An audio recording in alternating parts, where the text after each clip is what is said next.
You are watching William Patterson University Television.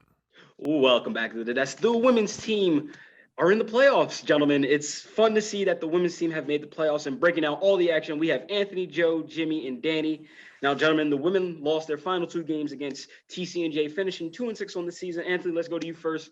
What did you see from these two games? Well, Samory, you got to understand that this TCNJ team is actually really, really good. So I'm not trying to put too much stock in it. I mean, this is a team that's undefeated. They're the first seed in the NJAC tournament.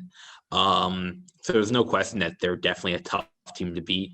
I do like what we've seen from the Pioneers when they couldn't get a three-point shot off. They actually kind of went away from their shooting ability and they went more towards trying to get to the basket. You know, they tried to adjust. It just didn't work out. But, hey, they're going to have a chance this weekend against NJCU. Yeah, it's going to be fun to see what they do against NJCU, see if they take some of the adjustments from the TCNJ game, implement that into the NJCU game. Joe, what did you see from these two games? Well, there's no doubt that the Pioneers for full quarters in these affairs were overmatched. And I think a lot of that has to do with just a little bit of inexperience on the women's side. However, when there's one person that's just been a beacon of light on this team, and that is Brianna Smith.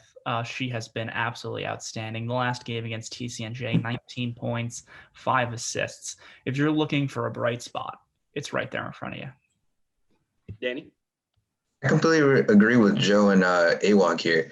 They kind of ran into a buzzsaw because TCNJ, alongside Montclair, are the best teams in the NJAC for the women's side. And there's some positives to take away from here. They put an emphasis, like AWOC said, to attack the paint, attack the glass, which is a strength, better shot selection. They're not jacking up threes. So that is a positive to see, and that they're competing against one of the best teams in the conference.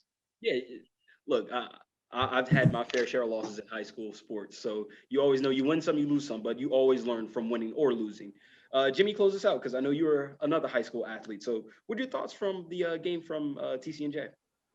Like Joe said, it was just a game where they got outmatched. I mean, we've seen it, unfortunately, all season with the women's Pioneer team. They just, the first quarter, the first half in general, they just continually, unfortunately, just have not been able to come out of the gates well and have often had to rally behind. So that was the case as well in these last two games. When you get starts like that, it's hard to crawl back.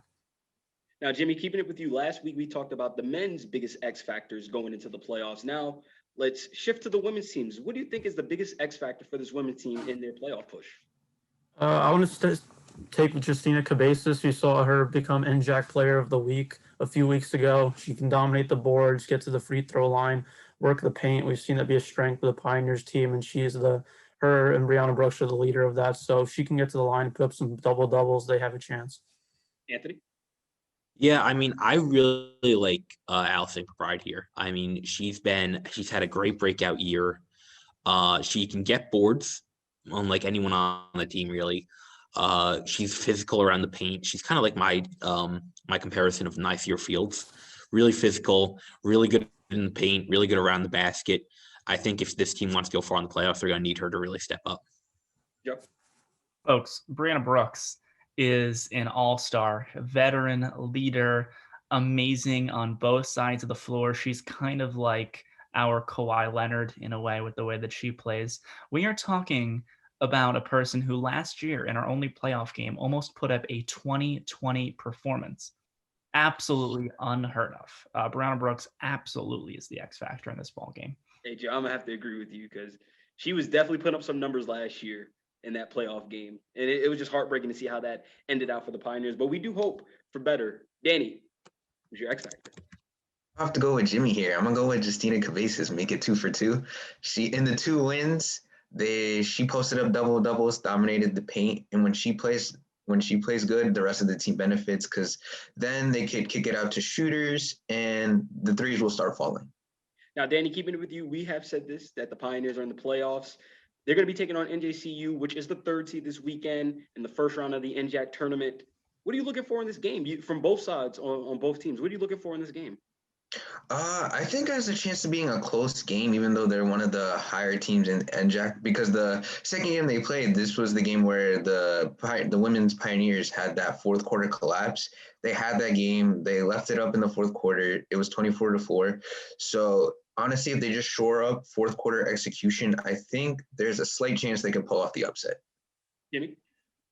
I think the key is just going to be limiting turnovers and just keeping yourself in the game. Like Danny said, they had the chance to beat them a couple weeks ago, and they unfortunately had that subpar fourth quarter. But if Brianna Smith outside can hit threes, that's been a Pioneer struggle all season, been hitting straight threes. When she's on, she can really open things up for the interior scoring as well. Anthony? This NJCU team is absolutely disgusting. I mean, they can do it all. They can rebound, they can score, they can play defense. They're holding their opponents to just 33% from the field. That's frightening. Not to mention they're out rebounding their opponents by 5 roughly per game. So I'm expecting kind of a low scoring game. I feel like the Pioneers are really going to need to try and get to the basket because I don't think their three ball is going to really work because I think NJCU just has such a good perimeter defense. Yep. NJCU is a team that is not only talented, but well coached. Their turnover margin is the best in the NJAC. They do not make mistakes. And that's how you have to win, is force the other team to make mistakes. The Pioneers have to play the cleanest game that they have played in years. Do I think they can do it? Absolutely. But it begins and ends with a strong and focused game plan from Coach Monahan. Yeah, and that's my biggest X factor other than Brianna Brooks is Coach Monahan. When things were normal, we had discussions with Coach Monahan. We got into her head about the way she coaches, and I think that she's going to pick a really good game plan. And I think the way she does that is the middle four. That's the last 2 minutes of the first half and the first 2 minutes of the second half. Once those open up, I think whoever wins that will win the game, and because those are the most important minutes of the game. But let's look a little bit closer about to our opponent this weekend. Joe, we'll start with you. What is the biggest weakness that the Pioneer need to expose on NJCU side to get a victory? Well, the biggest weakness, I think, is that this team doesn't have a lot of depth. You get toward the bench outside of Damaris Rodriguez, who is a freshman leading scorer for them, and Ziana Goda and Deja Anderson, who are also very big talents. Outside of them, they are a little weaker when they get into deep the rotation. So that's what I think that they could expose. Danny? Honestly, if they just limit the turnovers, I feel like they could. I feel like they could guard them up because Joe and Jimmy touched upon this, like limiting the mistakes. With that, they could set their defense, and they don't have to worry about fast break points, and they could limit their easy buckets. Jimmy? I think the thing they're going to have to expose, at least in the first 3 quarters of the one game that they were really tight for a while. The Pioneers had great success on the fast break and spreading the floor and picking up the tempo. Unfortunately, in the fourth quarter, the turnovers caught up to them, and that's ultimately how the game ended up getting away from them. If they can control the tempo, I think that'll be the key. Anthony, close us out.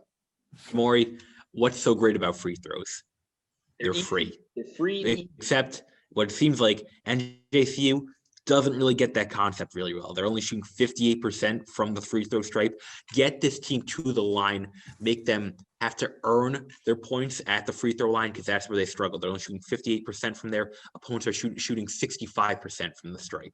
So if you can get them to the line, you can limit their points, keep them out of the paint, and you should have success. Hey, I'm no accountant minor like our friend Mr. Llanos here, but I know 58% is not good. Absolutely not. Shooting 50 Could be better. The free throw line is not good. But the women's team's in the playoffs, and we're happy to see them there. But that's not all, because the men's team are also in the NJAC tournament game tonight. We are going to talk about that next here on WP Sports Desk.